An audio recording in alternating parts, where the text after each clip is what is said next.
Paleface Adios lost the driver. Pike's okay. Siron's down as well. There's a sensation. Don't know what happened. The driverless Paleface Adios is in second place behind the Victorian Gallagher. As they approach the judge the first time, there's another horses everywhere. Siron has a bad smash on the turn into the straight. Siron got up and fell over again. As they race out of the straight, the driverless Paleface Adios has burnt past Gallagher. Look at this horse go unaided in a perfect pace. Paleface Adios, the clerk of the course, no hope of picking him up. And Paleface Adios with no driver is out in front, leads 4 lengths on the Victorian Gallagher. About 8 lengths away in third place, Adios Bauer, then Carinia Jack, followed by Tarcoola Frost and Another Country. Now the driverless Siron crashed heavily on the turn into the straight. The driver's okay. The horse is tangled up with a badly smashed cart and is protruding out from under the inside running rail as they swing into the straight now to get the bell. Now, there could be big trouble here. Paleface Adios, the clerk of the course, stood there in front of him, and Paleface Adios swung wide to get around the clerk of the course's pony and thereby missed the fallen Siron. Now, Paleface Adios has Gallagher right out in the middle of the track. I've never seen anything like this. Clerk of the course has got him now. Good work, boy. He's got Paleface Adios out of the way, and Gallagher going back to the running rail again, goes to the lead as they leave the straight. Adios Bauer running second, Carinia Jack is third on the outside, then Tarcoola Frost followed by Another Country. A miracle that somebody hasn't been badly injured here so far. The clerk of the course gets a big bouquet though, and Paleface Adios, whose brains and nothing else averted what could have been a nasty accident.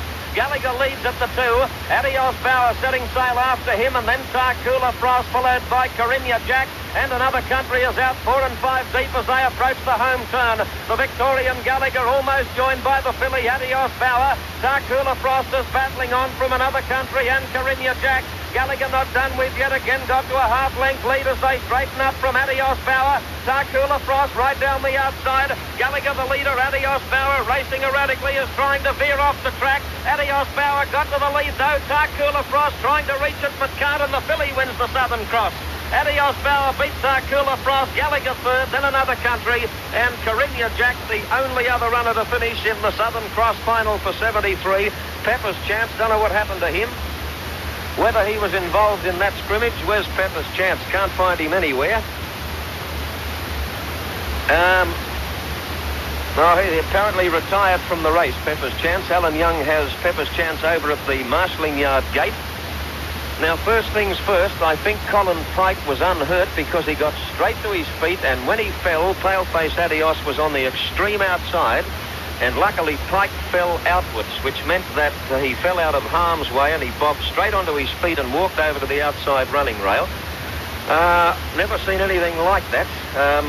Paleface Adios burnt around Gallagher, driverless, and was 4 lengths in front of Gallagher going down the back. The clerk of the course endeavoured to pick him up as they went to the back the first time, but wasn't able to manoeuvre himself into position.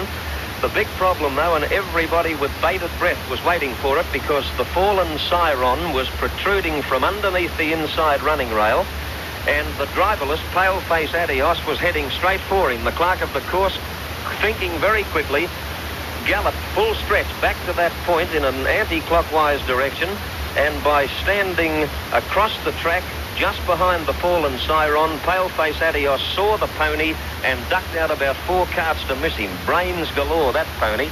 But by doing that, he had Gallagher right out in the middle of the track coming down to get the bell. And at one stage, the clerk of the course was galloping along beside them. Oh, an uncanny sight. 3, 8 and 1 of the numbers. Adios Bauer first, Tarcoola Frost second, and Gallagher third. You know, Gallagher, Ray, he was hampered no end by Paleface Adios, and possibly, well, in fact, I'm sure he was something beaten in the race. That's just what I was going to say, John. It seems unfair that he's been beaten. I'm just going to say, I think it should have been declared a no race, because Gallagher, goodness knows how many lengths he lost, especially in the home straight when the clerk of the course finally captured Paleface Adios. It cost Gallagher, well, goodness knows how many lengths. He was racing 3 and 4 horses off the fence and being pushed further out by Paleface and the clerk of the course. And I would think very, very strongly at this stage that the Victorians have got something to go crook about. Yeah. And I feel very sorry for those that back Gallagher in the race. I think it should have been declared a no race. Well, I'm a bit with you there. I can't work out what happened to Colin Pike in the first place, because he was on the extreme outside. and obviously has been tipped out. It looked as though the cart was just nudged enough to tip Colin Pike onto the track. At the time it happened, there were 3 horses racing abreast for the lead. There was Siron, Gallagher, and Paleface Adios on the extreme outside. Now, maybe Siron was the one that cannoned into Paleface Adios. Siron also lost the driver, and then came to grief on the turn into the straight himself and fell very, very heavily. But it was a minor miracle that there was not a very, very serious accident. And we have the clerk of the course to thank for expert horsemanship and also the unbelievable intelligence of Paleface Adios himself. Adios Bauer, she drifted right off the track in the run home, but was still able to win from Tarcoola Frost. She hampered Tarcoola Frost too. And Gallagher has run third with Another Country, the official fourth. 2 yards, 2.5 yards. And the time was 2:29, which is 3 seconds outside Nicotine Prince's race record. Adios Bauer, the only filly in the race. So it's a... must have been an echo.